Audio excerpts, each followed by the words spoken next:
ACCUCARE Physical Therapy and Sports Medicine in Brick, New Jersey offers a state-of-the-art facility with all the best and current treatments.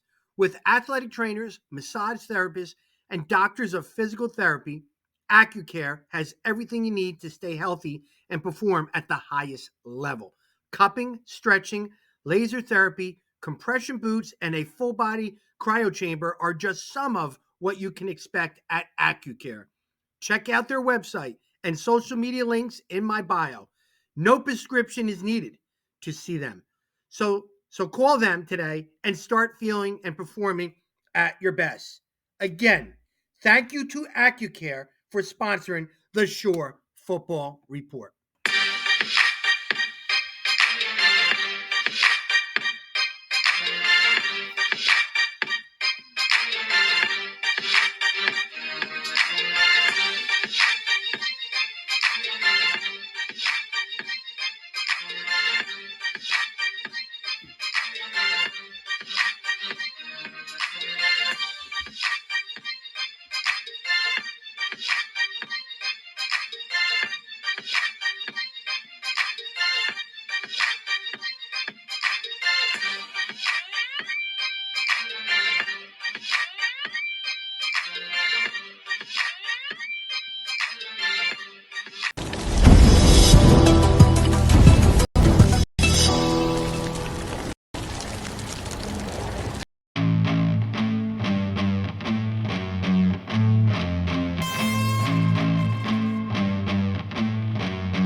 Before we start the show, I want to thank ACCUCARE, our sponsor for our high school football weekly talk show.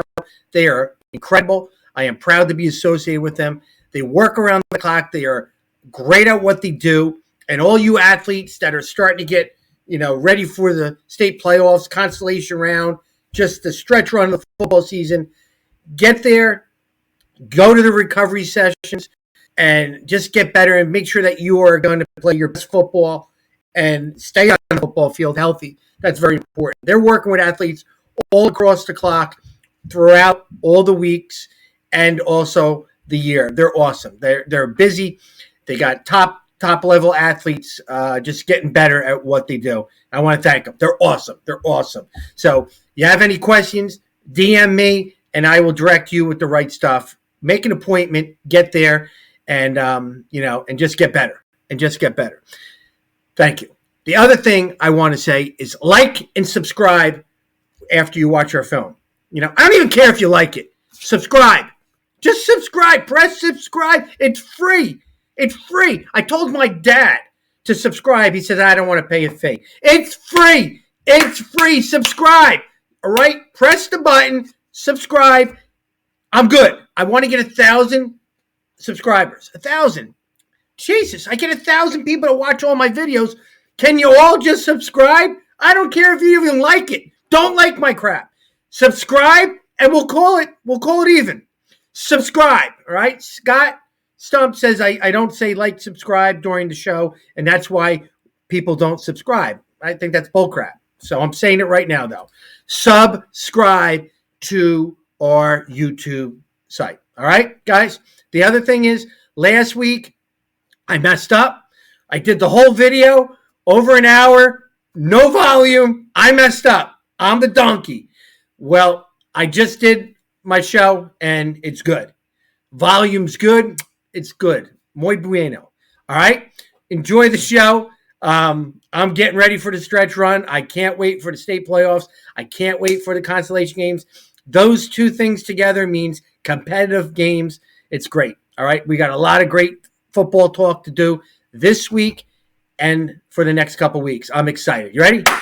Let's go. Welcome to the Shore Football Report, Week 7 edition. I'm Rob Davis. Scott Stump over there. Scott, we got a lot to talk about, so during this intro, I don't want to get too into it, but we are going to do something different. We're going to try something different.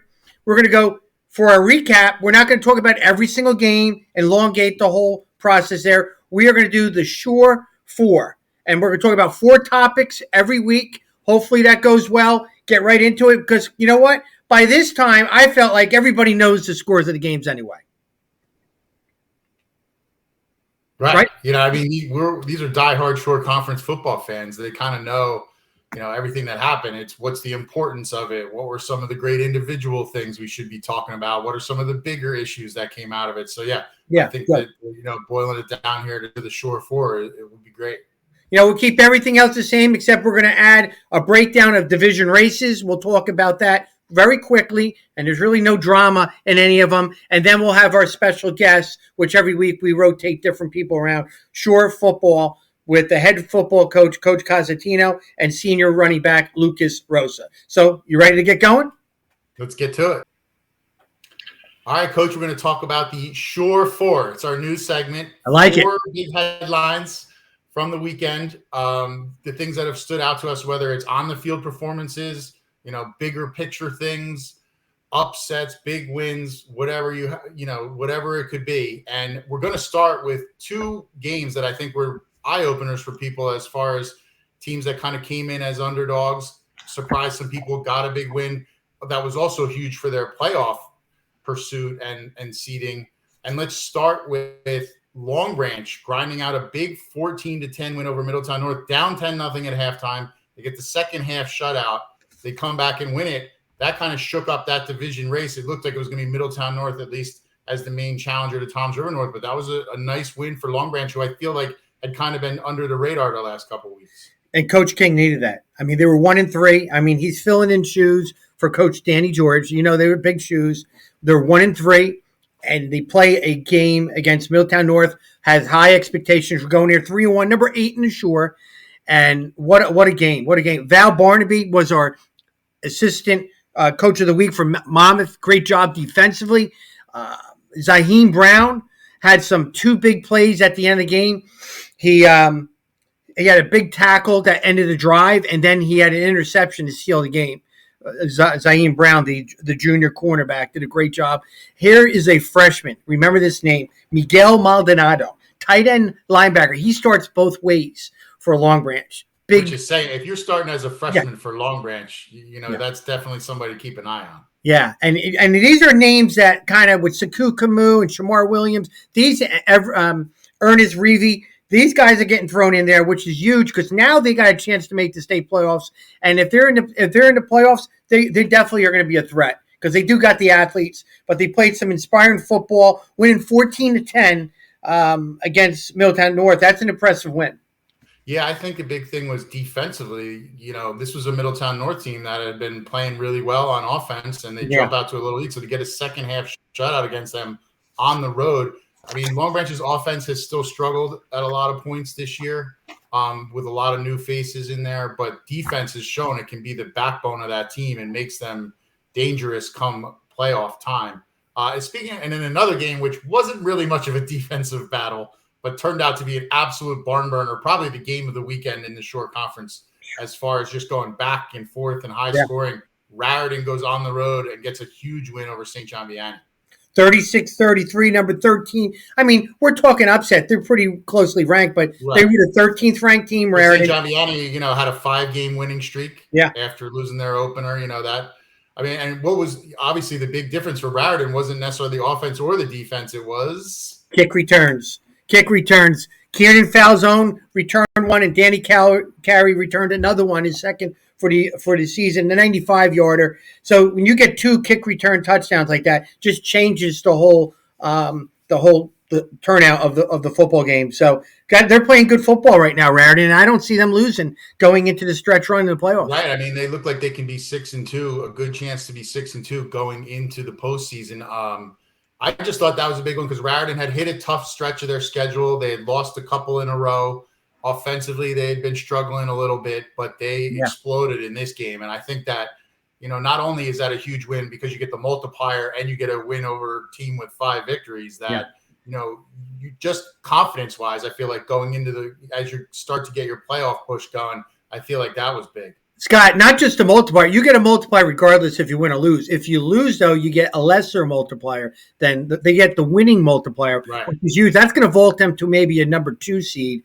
I don't think they'll be a number 1 seed, but they're definitely going to hopefully get 2 home games if they kind of keep everything going in the right direction right there. But that was a huge win, and I know Coach Petruzzi doesn't like to hear the word upset because at Raritan, who are we to be upset? But they just have that. You know what though? That's Raritan's favorite, spot to be in. When they're kind of the underdog, they're written off a little bit. People are talking about the other team a lot. That's when they love to come in and kind of shock people a little bit. And again, not a stunning upset, like two pretty evenly matched teams, especially like even in our rankings, not that far apart.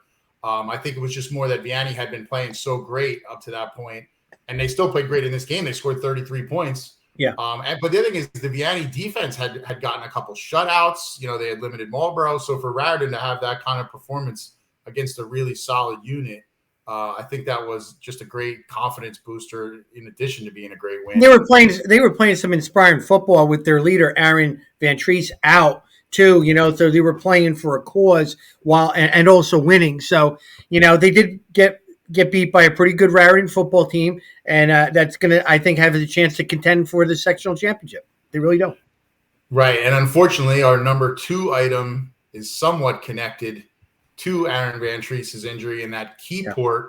We're sending out thoughts and prayers to their senior linebacker, Logan Blanks, who the coaching staff said in a note that suffered a severe neck and spinal injury in their game against Lakewood, was taken to Jersey Shore Medical Center, underwent extensive multi-hour long surgeries. The doctors, the good thing is it apparently sounds like he's on the path to full recovery. Right. They say he has feeling, movement, and sensation in his limbs. But again, like after already what happened to Aaron Van Treese suffering a serious spinal cord injury, to have that seemingly happen again within the span of like less than a month, that's just another frightening thing. And we're thankful that it sounds like at least the prognosis going forward for him is good. Yeah, I mean, it's scary for everybody, all parties involved. I'm getting sick of talking about something like this every week of somebody else happening. They're just freak injuries that happen. Our thoughts and prayers, like you said, are out to the whole Keyport community, especially the Blanks family. Wishing them the best. And we only know what we're being told too. So we don't know any other information out there with the privacy and all that stuff too. But we are hearing positive stuff. Hopefully, it's just unfortunate that you feel like you're holding your breath now after when you're hearing all the results of every weekend. Like hopefully everybody made it through unscathed and no major injuries now that this has happened for a second time. And it's amazing how far and wide the story of Aaron Van Treese and, everything he's gone through and everything his family has gone through and how he's continued to fight has reached such a massive audience, even to the point where this week Tom Brady recorded a message of support for Aaron that he put on Twitter. That was amazing to see. Even as a Jets fan who has terrible memories and thoughts of Tom Brady, I'm really, gratified to see him doing that. It was a really amazing gesture, and I, hope that lifted Aaron's spirits. But yeah, it's amazing to see how large and wide the football community is. That even a high school player in New Jersey, his story can reach the top of the NFL. I think it's amazing that how much of a network we have here in the Shore Conference that we could reach out to a guy like Tom Brady and him kind of, respond to one of our messages too. Right. So that's pretty cool too. But yeah, our prayers are still with Aaron. He's got a long recovery, but he seems to be going, positive. He's giving everybody those positive thoughts. Just very upsetting things that you got to think about when football should be exciting, fun, and all that stuff. But there's also the other side of it where there's a lot of people kind of looking on the outside, with injuries. It stinks. And speaking of which, another sort of somewhat outside of football issue, Asbury Park with their second game this year that's been canceled. They were supposed to play Keensburg. School officials said that the threat of a shooting, apparently, or some kind of act of violence or something like that, a threat of violence at the game caused them to just cancel the game. Neither team gets a forfeit or anything, right? That's correct, right? There's just no game. Well, that's what I was told, that it wasn't a forfeit. It was just a canceled out game. And again, safety first. We're always about safety because the game isn't just about the players on the field. You have spectators, you have family, you have kids, you have all that stuff. So safety is number one. But from a football standpoint, Asbury Park needs to play. I think you have to play 7 minimum games. They'll only have 6 now at the cutoff. Now, the Keensburg superintendent said we were going to play this at a later date. Where do you fit in a new game when you have games already every week? So I don't think that was a well thought out process unless they're saying we'll play it afterwards and we'll get a waiver from the state for Asbury. Right. That could be my only other thought, that you'd have to petition the NJSA if you have to have that extra game because, yeah, I mean, you can play it later in the year, but if it's past the cutoff, it doesn't matter. You're just playing it to play it. So, but yeah, Scott, the other just thing a shame because now, I mean, that's 2 games now that with the first game with ineligibility issues and now this, and I could see where they're coming from in the sense that we had a game earlier this year where Collingswood was playing a school from Camden and they literally canceled the game in the middle of the third quarter out of a threat of violence like that was supposed to be imminent and people are fleeing the field. You don't want that to happen, but still, this is a really difficult situation for Asbury Park. But Scott, there's usually a winner and loser, a forfeit, whatever. The residual points that these other teams that have played Asbury or Keensburg are counting on those wins or losses, and it affects them. So the state's got to do something because that's a vacated game a week for playoffs. And Asbury Park is a playoff caliber football team, but they can't keep having all these little bumps in the roads. I mean, they've had like 3 different things, and we only played it just would be a shame given everything they've gone through this season and have had a pretty solid year to not even be able to compete in the state playoffs because of that would just be brutal given everything this team has already tried to fight through. I guess we'll see how that situation shapes up, going forward. Yeah. Now for our fourth item in the Shore 4, your old program, a guy breaking records. Yeah. JoJo Bivens, congrats. Yeah, Joe. Now the all-time leading rusher for the Bengals. Proud of him. JoJo Bivens is the all-time leading rusher at Barnegat with over 2,284 yards. Worked hard at it. Had a great junior year. Whose record did he break? You got to know this off the top of your head. Yeah. He broke Charlie Cotton's record. Charlie Cotton from 2016. 2018. 2018. JoJo Bivens is the best running back Barnegat ever had. I can say that because I coached every one of them. Outstanding athlete. Anytime he touches the football, I have him in class. So boy, he was happy. We had a little party for him and all that. Well deserved, And also Kevin Smith was our offensive assistant coach of the week for Ocean County. Yeah. Well deserved. They actually came in scoring only 27 points the whole season and doubled it, and they scored 27 points in a win against Manchester. So congratulations to JoJo Bivens and Kevin Smith, the offensive coordinator. Yeah, and one other last superlative performance was more of a team one that I'd like to call out. Middletown South's offensive line. They ran the ball 54 times for 304 yards in the 27-21 win over Rumson. I mean, that's when your coaches realize we have a physical advantage. We're putting it all on your back. So to do that against a quality team, you got to give a shout out to That's probably like the ultimate offensive lineman's dream to run the ball 50 plus times in a game. That's quite an accomplishment doing it against another team in the American Division. I mean, that's good football there in the SEC, right? So Congratulations to Middletown South. They're rolling. They're doing it quietly too, but they're rolling. And before you know it, they'll probably be a 1 seed in the Group 4 brackets, either South or Central Jersey. And Coach Antonucci, we don't expect anything different from him at all. Scott, just quickly, top 20 just came out today, and the interesting thing was for number 1 was so narrow, it was 1 voting point. And when you vote, if you vote somebody for first place, you get 20 points. Second place, you get 19, 18, 17, 16. We had 21 coaches that voted. So Red Bank Catholic had 409 points. Tom Drew North had 408. Red Bank Catholic had 12 first place votes. Tom Drew North had 9. It was that close. So I think, again, that debate is going to keep raging, especially after RBC lost a seat in Hall Prep. I think a lot of people we'll make the move now to Toms River North, but North doesn't really have that huge, win over a high-ranked team. No, they don't. And that's more the fault of their schedule, not the fault of them. Let me change that. Would you think Washington was a signature win? I mean, they're 3-3 going into last week. I mean, they're kind of a 500-ish team. I thought early in the year they were going to be better than they were. Rumson now has, 3 losses, I believe it is. So, those wins are not – I think those teams are solid, but record-wise, It's not. The thing I don't like, Scott, is people will be like, "Well, they played Rumson and they gave up 27. They only won by 13." Once you start saying they only won by 13, don't talk about running up scores then, because those are the same people that will say, "Hey, look at me, we won by 50," and then if you won by 50, they're running it up. We had our back with it. So I don't know. A win's a win. When you beat Rumson on that stage, 40-27. Yeah, you're right. And you scored over 40 on them. Yeah. It's not like you eked out 13-0 win or something like that. You put over 40 on them, and no, you're right, because you don't want to encourage. Okay, we're up late, we have the ball, there's 2 minutes left, we should be taking a knee, and instead we're throwing 50-yard bombs down the field because we want to cosmetically dress this thing up a little bit.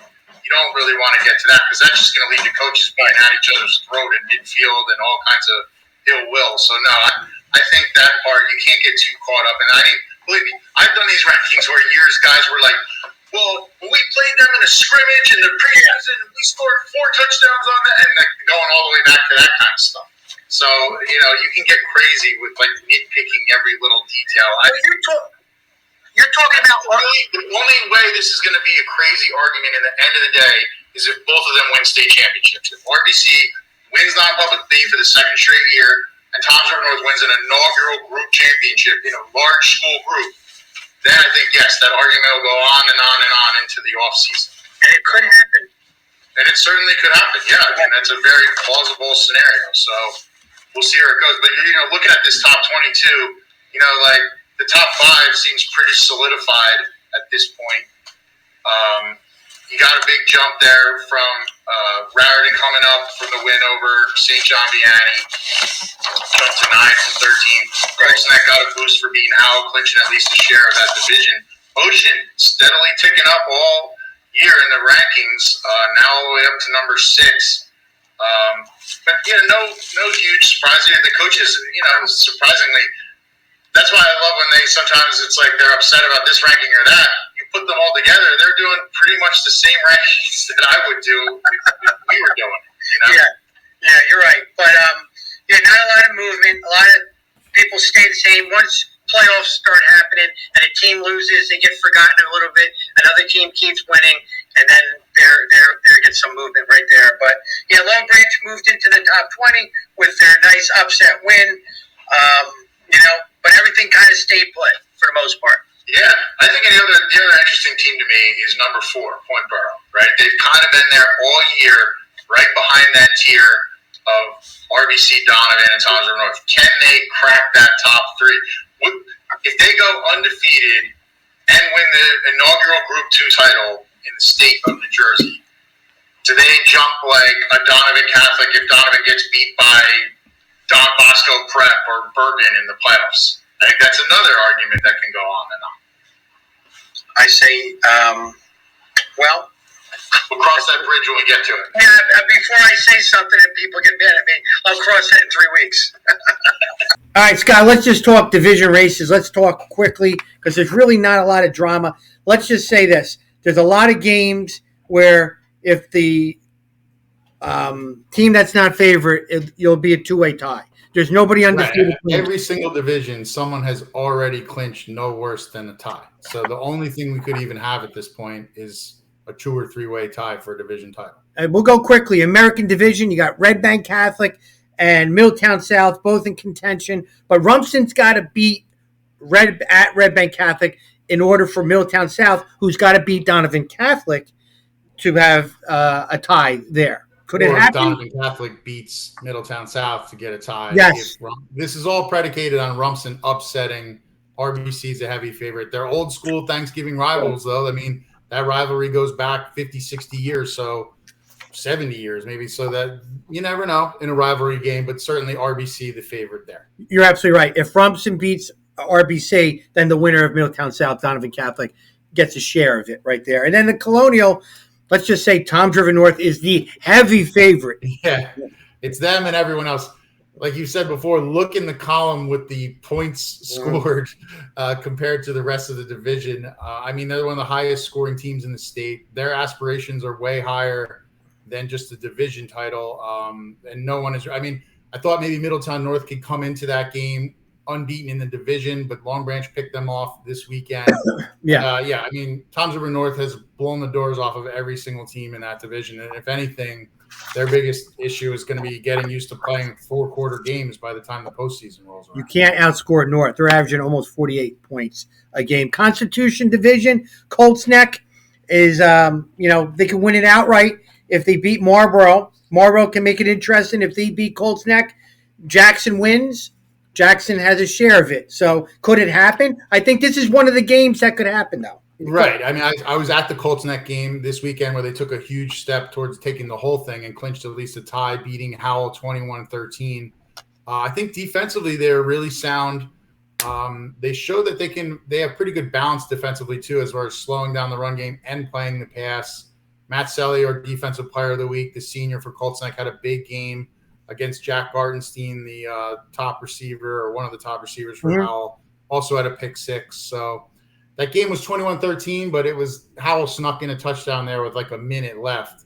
But that's the one danger Colts Neck runs sometimes. They play such low-scoring games, or they feel like they're dominating the game, but not on the scoreboard. So you're right. If Marlboro hangs around into the fourth quarter of that game, you never know what could happen there as far as them stealing one. And Marlboro, that would be absolutely monstrous for them as far as trying to make the state playoffs to get that win. They play good defense, Marlboro. You never know. You never know with that. Freedom, Ocean Township is on a roll. Red Bank is in their way. Red Bank wins, creates a championship for Red Bank, and also, wait a minute, Brick Memorial could also, it could be a three. If Red Bank wins and Brick Memorial beats Brick Township, you could go to a tri-champs. But I mean, Ocean, Tyler Douglas all year has been unstopped in that division. There's nobody that has slowed him down yet. So certainly Ocean is the favorite. But Red Bank's playing their best football this time of year. Like, I feel like if they had played Ocean real early in the season, probably Ocean would have won big. But now Red Bank's got some momentum. Offensively, they're starting to put things together a little bit more. The real question is, I mean, you have two choices. You either find a way to slow down Tyler Douglas, or your offense better put up like 40 points or high 30s if you're going to win the game. You're right. You're right on that. Independence, Point Borough, St. John Vianney have to play. Took a little bit off the game a little bit, them losing to Raritan, because we would have had two undefeated teams, but it's still a good game. Point Borough has yet to been challenged, really. They've been playing, I mean, the fourth quarter, they're just going through the motions. Games are 41-0 at half, and by the third quarter. They blitz teams so hard right out of the gate that, like, they haven't really been – that's what I'm saying. I think if Vianney even takes them into the fourth quarter in a competitive game, in a weird way, I think that helps Point Borough. Yes. I know they probably like to win the division running away. Like, they're kind of like Toms River North, where they've just been 3 or 4 touchdowns better than every team in the division. But we'll see if that can, if Vianney can hang in there for the whole game. It's huge how a team finishes. And are they just finishing, or are they finishing strong? And Point Borough's, they're looking to win a championship, not only sectional, they want to win the whole thing. Whole group. Yeah. Liberty, Matawan, Barnegat is going to come down to at Matawan. Barnegat wins. They tie with Matawan. Matawan already clinched at least a share. What did you think about this division coming into the year? I mean, it didn't strike me as like, oh, this team's a clear favorite. Is this kind of the way you would have thought it turned out? I just felt like it was a bunch of teams that really never played each other and also just kind of thrown in there. Matawan, Toms River East. You have Barn. You literally have the top of the Shore Conference geographically in Matawan and the bottoms geographically in Pinelands. Like, that's the longest. That's the longest bus ride in the Shore. You're right. Barnegat taking the trip to Matawan. It's a pretty far trip. Yeah, right. With that. Right. But I think it's a great job by a young Matawan team too. I mean, playing a lot of young players at the skill spots. That's a traditionally strong program. So they're getting back in their ways of winning titles. I think this is a big momentum builder for them. Now we're going to find out how they are on the bigger stage. They got to play Middletown South. So we'll see, how they look when they step up in competition. Well, they both got tough games because Barnegat's got to play Point Borough. Right. So good. And then the Patriot, we'll end it with that. Coach Kaz has got them leading that division all year round. And Keyport's been hanging around. And Asbury Park has to play Shore, which is the only team that could kind of upset Shore if they want. What would happen if Asbury won with the cancellation of last week's game? Do they have to play it? I mean, they only have one loss too. Could it be a try? Right, to be considered part of a team that gets a piece of the championship, do you have to complete all of your division games, or because it's against a winless Keensburg team, do they just kind of say it's okay and not? But that'll be an interesting test. I mean, because it's like, you should have to play all your division games to be eligible for a division championship. Again, sure, strong favorite in that game against whoever they're playing in that division. They've been kind of definitely ahead of the pack there. So we'll see if there's any upsets. But again, I would look at Shore as closing that out. And to me, Shore, that the bigger game, we talk about teams testing themselves on a bigger level outside the division. When some of the other teams we just mentioned, they got a game against Manasquan. I think that'll be an interesting test of where they're at.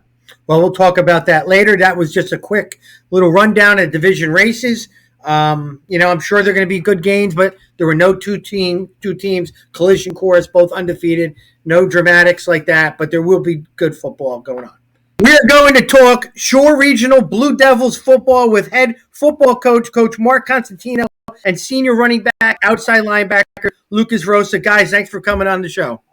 Thank you. Our pleasure. Yeah. Awesome. I'm going to keep this real quick because I think you have a big game this weekend and you got a lot to prepare for. So let's just get right into it. 10 to 12 minutes, if that. All right. The state of your program, Coach. You're 5-1, and the number 15 ranked team in the coaches' top 20. You're riding a 5-game winning streak, and you're currently in first place, which you just clinched a tie, at least a share, at least for your division. I don't think you like sharing things, knowing you. Not at all. So just tell me right now, is this something, because we talked over the summer, is this something you thought you guys would be in the position after 6 games?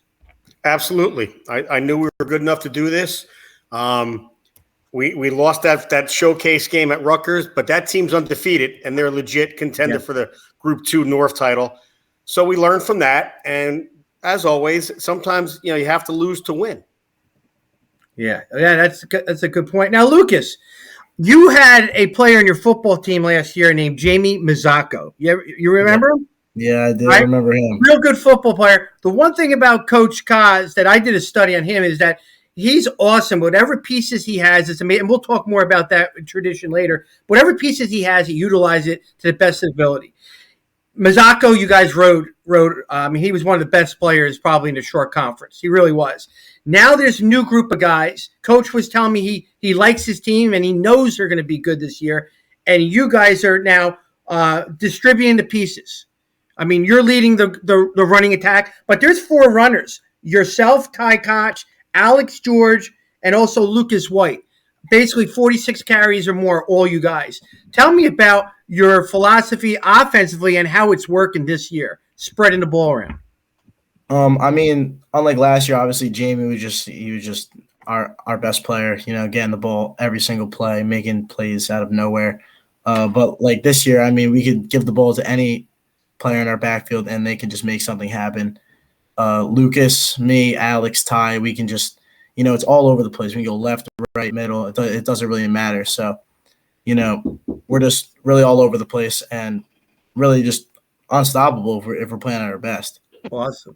Lucas, I'm going to get back to you with one more question in a second. I want Coach to answer something. Now, Coach, you have a big-time talent. I really believe it. I know the college coaches are talking about him. You have a junior in Jackson Whitaker. Now, the crazy part is his father has been with you from day one.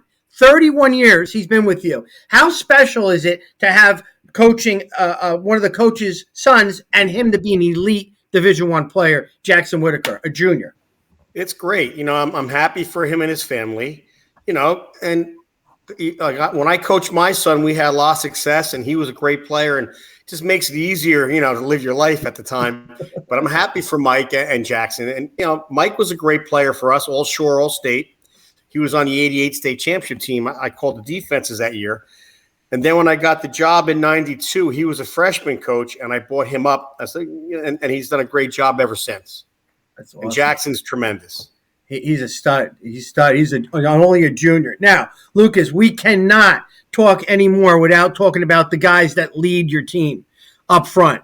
your war daddies, your O linemen, D linemen. All right. All right. And they want to hear their names out. So let's hear some of those guys that are helping you run for those parties. Yeah, we have start with Haney, then we got Paul Giglio, we got O'Brien, co-captain, we got Papera and who am I missing? And X Mora. And then you got Jackson and Mike Jackson at tight end for a long, those two too. And the small guys. How about your D line? Same players? Yeah, we got Furlong, X, and Jackson. They're main three right Fisher there. plays tackle. Fisher plays tackle sometimes 50 and all that. I love Furlong. Furlong's one of the best, not only two-way players, but also kicker. I mean, he's one of the best kickers out there. What a great season he's having. So that's great, man. You got a bunch of names out there. It's not just two guys and the rest of the team are just watching. It is a total team effort this year. It really is. It leads me now to Coach. Tradition never graduates, and we talked about this over the summer. And boy, when I did research on who are the top programs, I definitely looked into yours. 31 years you've been a coach, 203 career wins, 4 state championships, and I believe 11 division titles.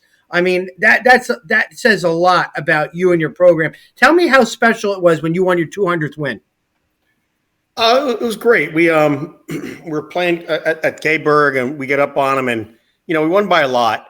But it was good. My family was there. The kids were excited. It was good that they could share that with me, because that doesn't happen every day. And, all the team could be a part of that. And it just, it was one of those deals. It means I've been doing this a long time, but doing it at a high level. And it's very special. Lucas, the one thing about coaches like to sandbag. He doesn't. He'll tell me flat out that his team's good when they're good. That's the one thing I respect about Coach. And you told me in the beginning of the season, we're good. We're going to be good this year. And I love that about your confidence. And Lucas, the confidence that Coach does, he doesn't just do it for the camera. He does it 24/7. Wherever he is, he's a confident dude, and it kind of leaks out to everybody else. Do you guys feed off that?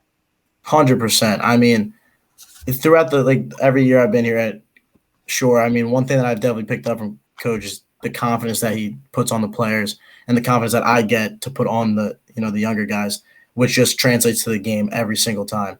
It's confidence is probably number one when it comes into a game when you want to win. And when you're getting it from a coach with a lot of experience and he thinks you're really, really going to dominate the game or dominate the season, it does really help. Yeah, I mean, it definitely is rubbing off, and Coach wins it. One of the most intimidating things, Coach, that you do in your program is Hell's Bells coming onto the football field. Well, I had heard of that. They started that, I believe, 1981. So I got there in 1987, and they did it, and I just loved it. And, I've told you 1,000 times, I was very lucky. I had great mentors when I was a crazy young assistant. And they taught me football, and I kept many of those things, the traditions. We kept the Hell's Bells. We do the stickers each week on the helmets, the blue and the red. If you're a Blue Devil, you know what I'm talking about. Mm-hmm. We do Player of the Week shirts each week, offense and defense. It's all positive reinforcement. But I learned this from Bob Rolak, Nick Camerano, Pete Charaba, and I kept it going. It's a close-knit community, right, Lucas? It's almost like the town shuts down and comes to the games. I mean, you get a good crowd on a Friday night there, right, Lucas? Every single time, man. It's great. There's going to be a big crowd, though, on Saturday. On Manasquan. You do know that, right? Because it's a big game not only for you guys, but also for Manasquan. Manasquan, you're going there. They're 2-3. They're a Group 3 school. They need this PowerPoints. They really do. You guys are 5-1, and you don't want to just make the state playoffs, like Coach says. You want home games. You're thinking further ahead. Coach, how big of a game is this for you guys? You were asking me? Yes. Oh, it's huge, huge. We had this circled the whole year. We lost to them. Great game last year on Thanksgiving that we took last minute, and it was great atmosphere. So we know if we want to get a top seed, one of those top seeds, we have to beat a Manasquan. And they've been a little bit unlucky this year with injuries. They're a lot better than their record. And we all know what Manasquan's about. And we've been knocking on the door a few times. And this year we want to kick that door open. We're going to get after it. And, well, who knows? We'll see. Yeah, Lucas, is there a rivalry where you guys also know a lot of the players on the Manasquan? Me personally, I don't know a lot of kids from Manasquan, but I mean, judging from last year from our Thanksgiving game, how close it was, and the things that happened in that game to have the result we did, definitely think most of the players are coming back, and we want to definitely win that game. I mean, we're going into that game nothing to lose. We win that game, we really have a great shot at winning a championship. So, just go in there, get our get back from last year, and just do our best. Both programs have high expectations going into the season. Like Coach said, they hit the injury bug a little bit, but they're really in top form right now. The last 2 games, Coach, the average fan going to the game, they're going there for the popcorn. I do too. I love the popcorn at Manasquan. Yeah. Tell me something that they might not know about this game. You're going in there like my wife. She hates football. Tell me something that she would want to know about Shore Manasquan this game. I think it's going to be a hard-hitting game. We're going to go after it. No one's going to back down. They're going to go at us. We're going to go right at them. And it's 2 old powerhouses going at it, and it's the way it is. Lucas, practice elevate a little bit, or you guys have been doing this the same every week? You are playing. Yeah, I mean, definitely our opponent since Westwood that we have this week. So definitely in practice, we got to have the best practice of the year. We definitely got to be hitting hard, but I mean that's just really what Blue Devil football is all about. We just pound you all game, just wear you out. So it's nothing really new. Come hit as hard as we can and just do our job. Well, I'm excited. I know a lot of media are excited because Saturday is going to be one of the biggest games of the whole weekend going there. Okay, after Saturday, let's talk just real quickly. Coach, you have all your goals in place. You have all your goals in place. You want to outright win the division championship. You don't like sharing things. You want to make the state playoffs. You want home games, sectional, and you can now this year win an overall Group 1 state championship. Do you like the chance of being able to keep playing on? Is it tough with Group 1 school to keep playing at that long? Well, it is tough, but it's a great opportunity. And I'm excited about it because we talked the other day about it. I said, I'm not from North Jersey, but in 1974, when they first instituted the playoff system, Rick won the very first one, and people still talk about it. I said, why can't we be that team that wins the very first overall in the Shore Conference?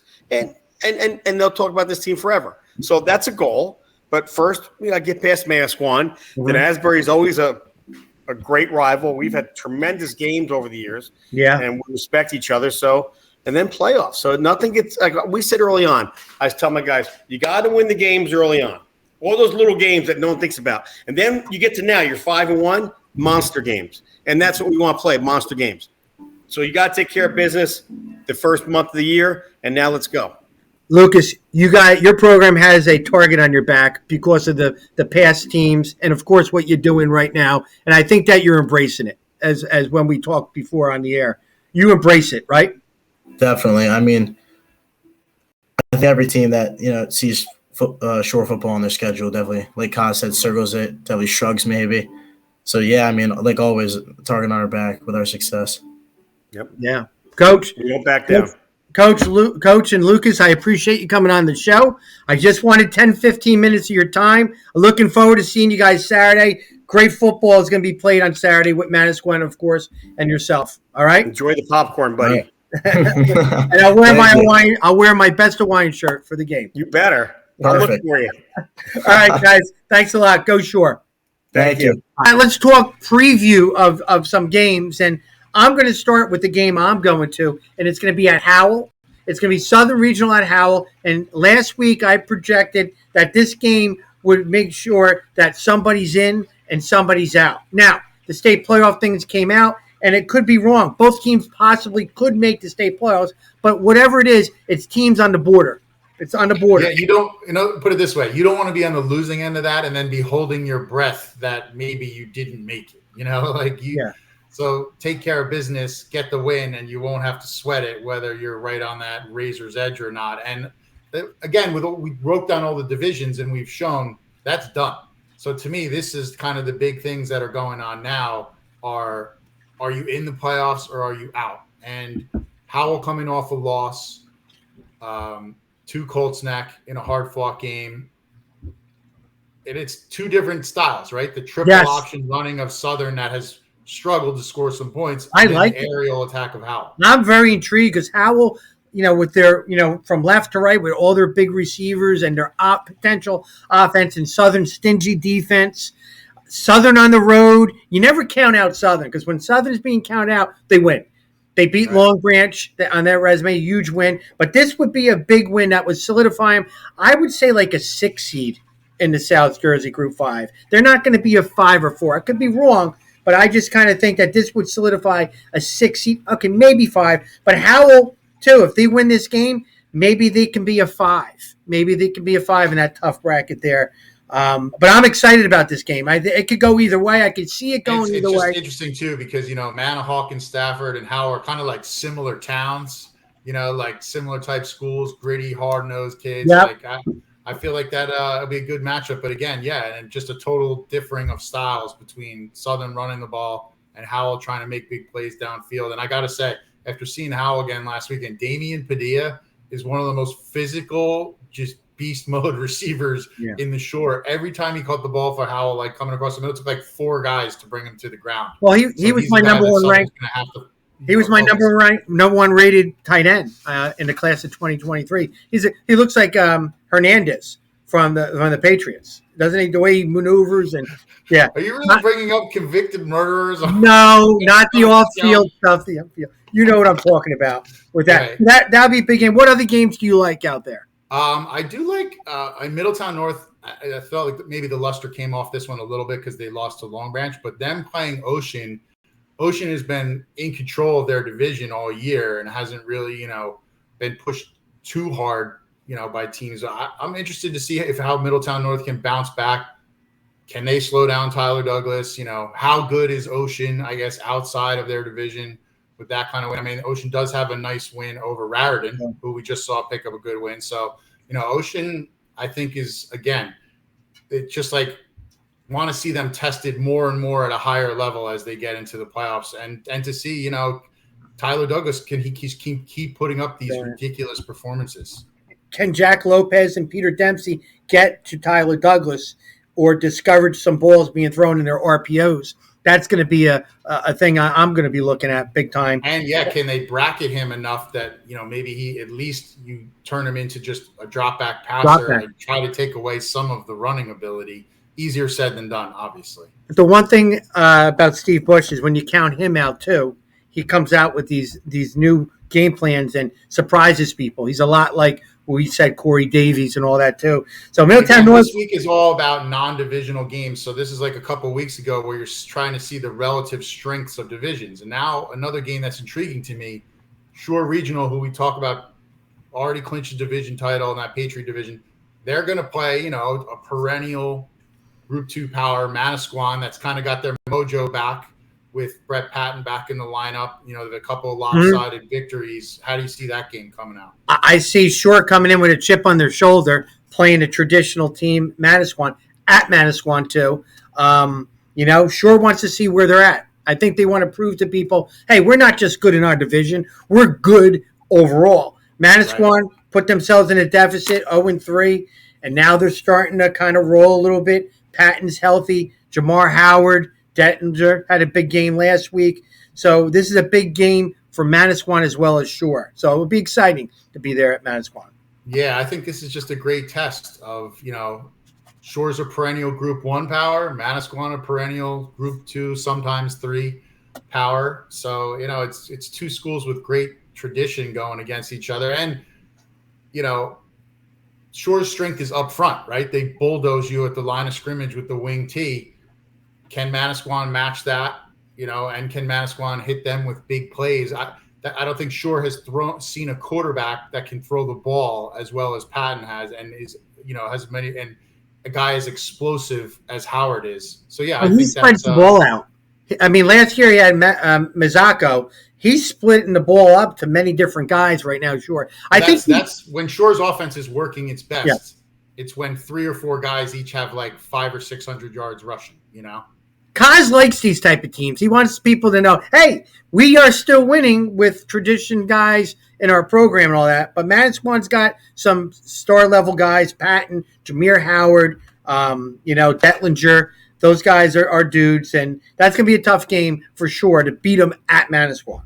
Yeah, it's hard to get a win on that field for anybody. And another game that's interesting as far as a small school team that won a division title, testing itself on a bigger level. We got Matawan going to Middletown South. Middletown South has emerged as, I guess you would say, the best public school team in the Powerhouse American division. Yeah. Matawan got, a division championship, or at least, has already clinched a tie for it, can win the whole thing. But this is a big step up in competition for them. Yeah, they're very athletic. Matawan, Amir Martinez, Wellman Chromes, the freshman that's out there. Don't forget about Cameron Coop. They got some athletes. I said they were a year away, but right now they're 5-1. And I know you don't want to say playing with house money, but they're 5-1. They have a big offensive line up front. I think Matawan wants to see how far along are we ready for the playoffs? Because Middletown South, there isn't going to be too many teams that they're going to play in the state playoffs like a Middletown South.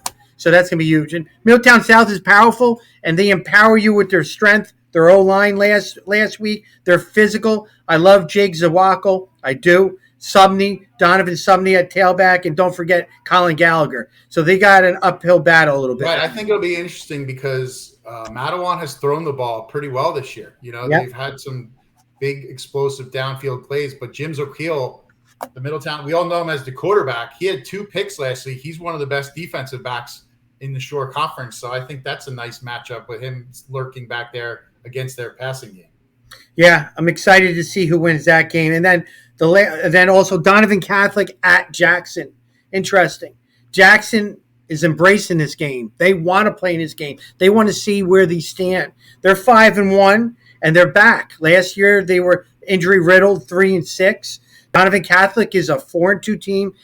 After they lost to Red Bank Catholic, they're kind of they want to go out there and prove to everybody we are a legit team and we are going to compete in the tough non-public A. So I'm interested. 2 Ocean County Powers playing right now at Jackson and at Jackson too. Yeah, I'm interested in this game on a couple levels. And you're a former public school coach. So some schools, some programs are like, we don't want to play these non-public teams. It's not even fair. They're loaded with all these guys. Yeah. Other guys, like I remember former Long Branch coach Dan George, hey, we want to play RBC. We want to play VNA. My players want to test themselves against these guys. They want to get film against the other top recruits in the area. Where did you stand on, as far as these games when you're a public playing a non-public? I didn't want to play them. I'm not going to lie. I didn't want to play them. No, but it's tough. I mean, Donovan Catholic's got it. Especially because, let's be honest. What's one of the towns where Donovan Catholic draws players from? Jackson.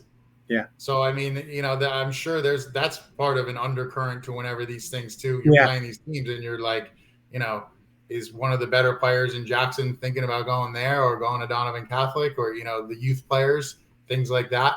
But yeah, I think this is a great test for Jackson Memorial because they're not going to see many better teams than Donovan in their playoff run either.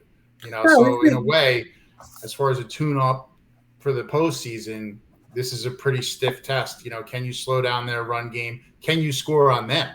Their defense is excellent. Yeah, really good. Yeah, Jackson's going to get the multiplier either way, either the low end or the high end. So they got nothing to lose in terms of the competitiveness with that. I'm interested to see them compete against Donovan Catholic because they are playing good football this year. They really are. Right. And they did bounce back from their one tough loss. Ty Mann's been having a real nice season at quarterback for them. How do you do against, one of the best defenses in the Shore Conference? It's funny. We were both at that game, Donovan Catholic at RBC. Score-wise, they only lost by 7. And we're not even talking about, that might be their toughest game, only by 7. Now, granted, they had the tough loss to St. Joe Montvale, but St. Joe Montvale is a top 5 team in the state and a perennial powerhouse. So that, you can't draw a ton of conclusions from that. How quickly some people... you're right. You act like Donovan is this distant, behind these teams. They've been in our top 3 all year. They've clearly been one of the best teams in the Shore Conference. So they played RBC. You don't want to downgrade them. They played RBC at RBC and lost by 7. Now, physically, they were getting beat up a little bit and all that, but they were very tough in the red zone. And they made a special teams play, and they lost by 7. Well, I think the thing with them, too, is you look at how young they are, and you're like, that team could be a real power in the coming years, with all that firepower they have coming back at kids that are freshmen, sophomores, making massive impact for them. Yeah. So, I mean, and again, with Jackson, you're just trying to test yourself against one of the best here. I don't have this stat for you, but when was the last time they lost to a public school? Down at Catholic. Oh, was it? Probably was Wall. Or no, last year did Rumson beat them in that whole triangle? They did. They beat RBC. RBC beat Rumson. Rumson beat Donovan. You're right. They did. 2 Toms River North playing at Toms River East. Rival game, traditional rival game. I think it's a big mismatch at Toms River North. Yeah, I think this is another game where, Toms River North could be in the 50s, high 40s, and it's just not going to be that competitive. Another game where North's not really going to be tested as we get closer and closer to the postseason. How about this one? I mean, again, am I a little biased? But it's Barnegat is at homecoming. They're 3-3. Stop smiling. Point Borough comes in, number 4, 6-0, rolling. I know they're heavy favorite, but what I think is going to happen with Point Borough is this: Point Borough has not been challenged, but they're going to be playing in a hostile environment. And I'm going to say that's huge because now you're a state playoff type of team and you're going to play with a rowdy crowd. They can feed off it. I think that's going to be an atmosphere for Point Borough they're going to like. So, but I mean, Barnegat's 3-3. A little, Point Borough is definitely the big favorite, but Point Borough might like that environment. Sometimes it's so crazy at Barnegat that I always said that the other team loved playing there more than us. This is incredible. There's 5,000 people here. Well, it gets you ready too for that playoff atmosphere. Yes. That's what. But if Point Borough has their way, that crowd will be fairly silent by halftime. I would say. Unfortunately, Jay Croce, Ciliento. We're going to read stats. 3 carries for how many? They're so efficient in everything they're doing. It's like their yards per carry are 12.7, 11.6. You know what that tells me? Their line's pretty good. Oh yeah. And not only that they're so hard to defend because you have to defend, 3-4 different really talented running backs who can take it the distance on any play, which, how rare is it when you're running the triple option that you have basically a game breaker no matter who has the ball? Whether they pitch it, whether they give it to the fullback, whether the quarterback keeps it, all 3 of those guys can go the distance on any play. So that's really tough to stop. The old Oklahoma teams. Rumson, the number 7 ranked team, is playing Frio Borough. I kind of think that's going to be a big mismatch. I mean, Rumson is going to start showing that and getting ready for the state playoffs where they're going to be a 1 or 2 seed when all things fall out. But Frio Borough's having a tough time this year. It's just one of those years. Well, not only are they winless, their schedule is merciless. I feel like they've played every team in our top 10, it seems like. Right. Colts Neck, the number 8th ranked team, playing Wall, who's 0 for. We talked about this earlier. I mean, your Wall, your Eddie Guerreri, he has a staff from Manalapan that they won in the past. I just think that Wall's a scary team for Colts Neck. I know it's crazy to say that a team that's winless is a potential landmine of a game, but that's really the way you could look at it. I mean, they match up pretty well with Colts Neck. Colts Neck's going to try to pound the ball, pound you with the run game. Colts Neck's run defense is Wall's run defense is pretty solid, and they've already seen some of the best backs in the shore playing in that division. Yeah, and their strength of schedule has them kind of hanging around for the playoffs. And you said they need 2 wins, correct? And they have Colts Neck and Manalapan left. So this is it. This is the backs against the wall game for them. No pun intended. Wall's good in the box with their run offense and a run defense. But their offense has struggled. And Colts Neck's defense has been very good. So I think that's really the other area. You got to find a way to generate some offense against a very solid Colts Neck defense. Raritan coming off a big win, number 9th ranked team playing home against Toms River South, who's struggling this year. It's going to be a big lopsided type of game possibly. But Raritan's rolling. I see them going 6-2 by the cutoff and being that number 2 seed in one of the Group 2 sections right there, right? Yeah, I mean, well, they just had Point Borough, Ocean, Vianney back to back to back. I mean, that's a really tough stretch for any team, and they emerged 1-2, which is solid given the caliber of their opponents. So now they're going to be, they've been the underdog 3 games in a row.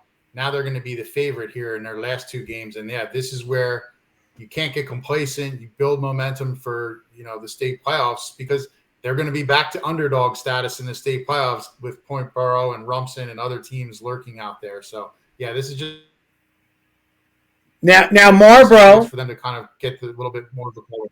Yeah, now Marlboro limps into Manalapan, who's the 11th ranked team in the Shore. I mean, give Coach Tagato a lot of credit. They're hanging tough by defense. They're running the football, but they're just falling short. Playing a Manalapan team that's 3-4, got done with their 2 parochials. Now they can start breathing and say, let's live off these PowerPoints and let's start winning a little bit. Manalapan needs this win. Marlboro needs this win. If Marlboro wins, I think they're guaranteed being in the state playoffs. If they don't, a lot's got to happen. And Manalapan, if they win this game, could help them maybe be in a home game, like a 4 seed potentially with that. And so they've historically dominated this series. I mean, Manalapan has had the upper hand on Marlboro for a long, long time. And yes. The one thing, though, is Manalapan hasn't been scoring a ton of points. So if Marlboro can hang around into the 4th quarter and generate some offense against a really, really good Manalapan defense, you never know what could happen. But, yeah, Manalapan has certainly had the upper hand, and Marlboro's doing the best they can with a banged-up team.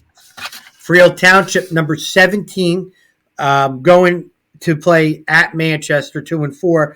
Freehold Township is rolling. They're excited. I think it was 4 times they only made the state playoffs. Yeah. Township. So they got a lot to look forward to right now because they're very appreciative of being 4-3. They're very excited 4-3. Some teams are 4-3 and are like, oh, this is terrible. They're excited that they're 4-3 because they're sniffing the playoffs and they haven't been there in a while. Yeah, and and they have a great fan base, like their students, the good support at that school, and for them to get a postseason game is a big deal. And, they'd certainly just got to go handle their business against Manchester. So here's a rivalry, Neptune at Long Branch. They've had a long history of some great, great games and finishes and all that. Long Branch needs this game. Neptune kind of struggling, but then they surprise people and then they fall short. They have some athletes there, and they're hungry to get that win against Long Branch. Yeah, they've been all over the place a little bit. Long Branch coming off a loss. I mean, Neptune winless. So, Green Wave the Green Wave coming off a big win. Yeah. Just trying to keep things going there. And you also look at 2 old school Ocean County powers, Brick at Lacey. That's another game where Lacey's been really struggling to get any wins this year. Brick trying to keep their state playoff hopes going. They have to have that one. Yeah, are you there? Yeah. Oh, you're paused. Yeah, that's scary for Brick. Brick needs this to win. I know they're really down in PowerPoints. I didn't really break it down, but I think that they got to definitely beat Lacey and beat Brick Memorial to kind of hopefully have a snowball chance there. But Lacey Township's a team that all of a sudden can say, hey, we're going to play Lacey football and be very competitive and tough for that game right there. Central's been down this year. They're playing home against Brick Memorial with Connor Dietz. And, I mean, talk about Madden football stats. Him and Tyler Douglas in that division. But Connor Dietz is just fantastic with his numbers. He just does it all. Any big play, his fingerprints are all over the football right there. Well, absolutely. And then you have another winless team, Holmdel, playing at Red Bank Regional, which has actually been playing really well lately, and trying to keep themselves, in line for a state playoff berth. Yeah, Red Bank needs this win, and hopefully they keep going at it. So they have a big game the next week against Ocean Township. Pinelands at Monmouth, 2 competitive type game. That's a competitive game. Both teams need this. Pinelands needs to get to 500 with a win. They are 500 right now, but they've lost 3 games by 10 points. If they could beat Monmouth, they can kind of put this into a very interesting season for John Tierney. Yeah, I mean, you think about how late in the season has Pinelands been over 500 at this point a lot of times in their history. So that for Coach John Tierney, that would be saying, hey, we're really building something. This is not the same old Pinelands. Jackson Liberty, Point Beach are playing each other. Both are 2-4, and they're teams that you really kind of like, you pull for. The kids, they haven't been winning the last couple of years, both programs, but they come up with surprising games here or there. So somebody's going to win this game right here. Those guys play so hard for Coach Saccone. They really do. The smallest school in the Shore. That's what I mean. I think this is always just interesting as a really small Group 1 school testing themselves against a bigger program. We'll see how that one shakes out. And then speaking of the small schools, we have the old school rivalry, the small school rivalry, Keansburg at Keyport. Keansburg didn't even have a game last week because of the whole situation with Asbury. So they've had a couple weeks for this one. Keyport coming off a very emotional game because of the injury to Logan Blank. So, that's Keyport certainly, I would say, the favorite in this one, but that's a good, old school Bayshore rivalry. Yep. Keyport is on a roll, and I think that they'll do some damage in the state playoffs. I like to see Keansburg, like any other team, win at least one game. I mean, you work hard all summer. You have a couple key injuries, and then things fall out. Group 1s are tough to recover with injuries, are really tough. And the last game, Asbury Park, I predict they will eventually play another game against Lakewood, and Asbury's picture an Asbury kid. He wakes up the day of a game, doesn't know if the game's still going on. All right? I mean, how do you trust anything? Because they didn't know until the end. So Lakewood having a tough season at 1-5. Asbury Park coming in 2-2 with high expectations, but, really nothing to show for it right now. It's a good crossover game, though. It's funny that whenever I see that, I'm like, that would be an excellent basketball game. That's like a basketball rivalry from way back of two traditional teams. But yeah, again, what are we going to see out of Asbury coming into this game? Lakewood too. That we'll see who comes out of it. I just hope for Asbury's sake that they have the game and both teams can get their shot to get a win, and there's no more of the off the field stuff that comes into complicating, just letting the kids get out there and play. That says it all for Week 7 games, but I'm going to end it right here. I'm excited about not just the state playoffs. I'm excited about the constellations, because what's going to happen is everybody's going to play competitive games at the end. And even if you don't make the state playoffs, you can play competitive games to lead you into the off season feeling good about yourselves. Because there's nothing. I always think that those games are the ultimate test of character of your team and of your players. Do they still care if you get matched up with a team that's not your rival or you don't have anything particularly in common with them? Are you still going to get up for that game? Are you still going to play hard? Do you still care enough about your teammates to go out there and give 100% effort? The craziest thing is over the years, you usually see some of the wildest statistical performances of the year in those crossover games. There's a reason for that. Like a running back who will have had 500 yards rushing the whole year will have like 250 in one of those games. You know what? Offensive coordinators, not a lot of pressure on them. I'm going to do what I would have wanted done during the season, but didn't have the guts to do it, so we're going to do it. People are going for it on their own territory. It's crazy. I think the scouting is not extensive. It's not like when you're scouting a playoff opponent and you're getting every little film. You're just saying, hey, it's an extra game. Let's just go out there and let it fly.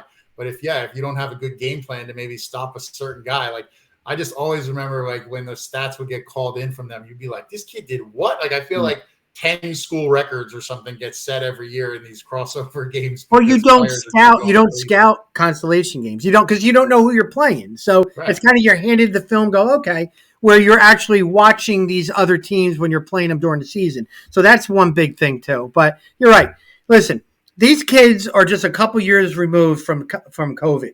And at that point, everybody said, oh, I wish we could just play football. I don't care about who wins or losses. Now you get to the season right now, 2 years later, that if you're losing, I'm done with football. I don't get it. It's the game of football. Love and respect the game of football because it can be taken away so quickly or you graduate and it's done. So who cares what your record is? Just win the day, win the week, have fun, play with your brothers, and let the ball fall wherever it goes. You sound like a coach. Have you ever done any coaching, any inspirational speaking before? Unemployed, coach. Oh, they're always the smartest ones.